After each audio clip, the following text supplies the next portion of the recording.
Good morning from Montrose Old St Andrew's Church, and welcome to our short thought for the day. Come and see. There will be times when we say just that to a family member or friend. Perhaps it's a spectacular sunrise or sunset, a beautiful garden, a lamppost that's leaning over at a dangerous angle after a crash, or a photo, social media post, or even just an advert for a bargain.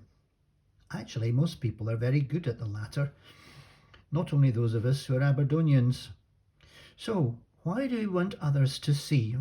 What is it that prompts us to share news? For all we pride ourselves on individual achievement and urge one another to do well and better, most human beings thrive on social interaction. We're designed that way. And when we've been party to something, there's something in us that prompts us to share that with others.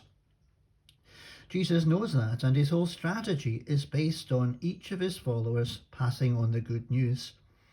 It doesn't need to be anything fancy or complicated. It doesn't require advanced training. Bottom line, it is sharing invitation. I've met with Jesus, and I think you would want to meet him too. So please come and see. We don't make up anyone's mind for them. We need to meet with Jesus. They need to meet with Jesus and see for themselves. But perhaps we have to help by making sure that they know they are invited. It's not the same as inviting someone to a meeting or to a building.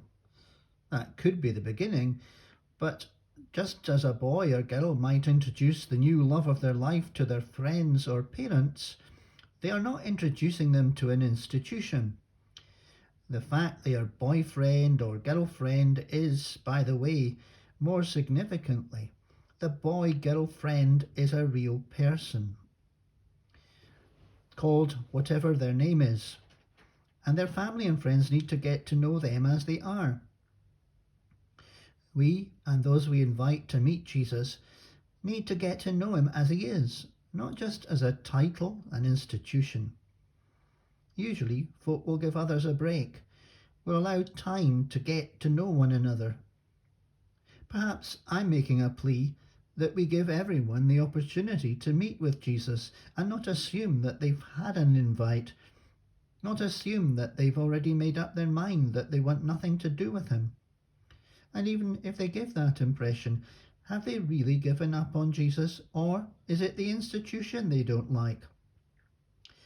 Andrew invited his brother Simon Peter. We've seen the Messiah, come and see.